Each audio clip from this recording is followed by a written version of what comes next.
So I am making this video to discuss my thoughts about the difference between clarity and respect when it comes to a horse. It's going to be a much shorter video than the depth of my thoughts, but I was talking to somebody about this the other day, and she kept using this word respect, and it's just something in the conversation I was kind of thinking about more than one thing, and so it wasn't until later that day that it really clicked on me why that wasn't working for me. I think I use the word respect less and less when it comes to horses because, and I finally figured this out last night. I've been trying to figure out how to articulate this. I don't know that word always applies because respect implies that a horse has some understanding of how it was supposed to behave to start with. And I think certainly there are horses that maybe have a boldness to them where they're always pushing that line and they do understand what they should be, what the boundaries are, and they're constantly violating them.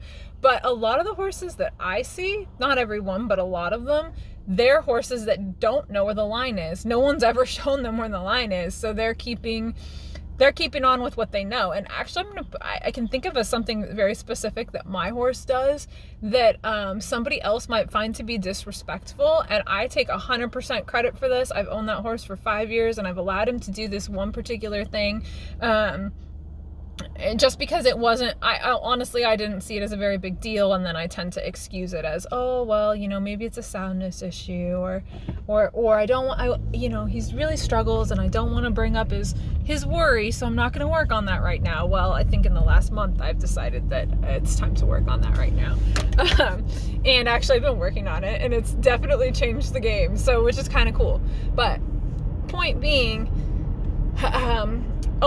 there's another horse that I've worked with a little bit, actually a couple of them, and I hear people over and over say that those horses have issues with respect, and I do not believe that. They're both horses that, yes, are going to be touching the edges of their boundaries for the rest of their life. However, they also do not have consistency in their life about where the boundaries are. Neither one of these horses really understand where the boundaries are. They do not understand that it's not okay to push over the top of the human. They've both been doing that their entire lives, and they're both like 10 to 11 years old, 10, 12, something like that. And they've been like that their entire life. They're not disrespectful. They're unclear. And they're both confident enough that it doesn't really bother them that they don't. I mean, they have some worry about not having the answer, but they're confident enough they can handle it on their own, like off in their own little world. Neither one of them really want to do that, and they both are quite happy when you actually do make things clear to them.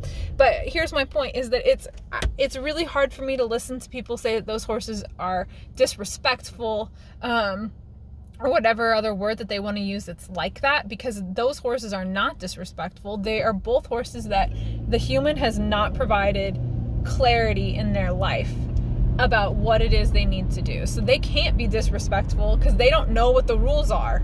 No one's ever told them what the rules are, or at least not in a consistent enough way for them to understand. And so I think that it's like a misnomer. And I think that, the word respect might get applied once in a while. I'm thinking of one horse that I'm like, nope, that horse probably knows the deal, and he's going to keep pushing his boundaries over and over, even though he does know the deal. But I think in most cases, the word respect probably needs to get taken out of the equation.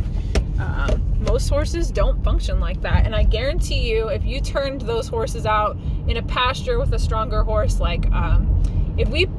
what would happen with both of them. If we turned the one of the horses out with my horse would have that solved in about an hour, maybe a day or two. He'd have that horse to where the one horse is a little easier than the other one. He'd have that horse to where that horse knew, I don't touch Wyatt, I don't pick on Wyatt. I can play games with Wyatt until Wyatt's had enough, and then I better give it up, because that horse is smart enough that if Wyatt was able to follow through, if they were loose together, if Wyatt was able to follow through and there's a fence in between them, so Wyatt can't ever 100% follow through, Wyatt would clear that up quick. I give it no more than 48 hours, and he'd have that horse to where that horse knew, he already knows, even in spite of the fence, that he is not allowed to pick on Poncho. Wyatt's cleared that up in spite of the fact that there's no fence there. If we turned Wyatt out with the other horse, she's much, I don't want to say aggressive, but she's much more assertive. She's coming from a little different place with her.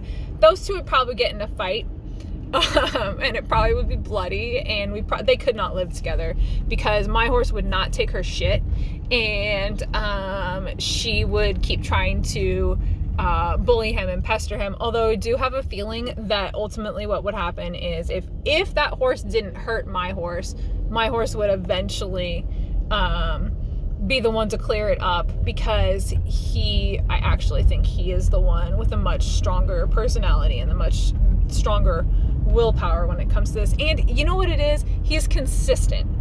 He has the same rules every damn day when it comes to the pasture, and they never change. And eventually that mare she'd get herself hurt because she would keep at it. But my point is that in this one way, Wyatt's actually a good role model, because he is just like, nope, here's the deal. Nope, here's the deal. And he's the same every single time. People don't offer that to their horses, and then they wonder why they're lost all the time and why they do all these little things. It comes from the clarity. The horse, there's not as many issues of respect. A lot of the time, what the human is perceiving as a lack of respect is a lack of clarity. And you can see just the whole issue, the whole idea of respect starts to add in this like dominance and submissive thing in there, power and control, which I think is a problem. All of these things are a problem in the way that we talk about horses. Who's in control, and I'm going to make the horse do that. You can get away with that for a real long time, as long as you have a horse that is docile enough to allow you, or can docile or shut down enough to allow you to make it do things. But the moment you encounter one, and they're out there because I own one, and I know another one too. The moment you encounter a horse that won't let you make it do anything, that's when you're going to have to go search out some other answer, and you will start to realize that it's not all about all of the things that you thought it was.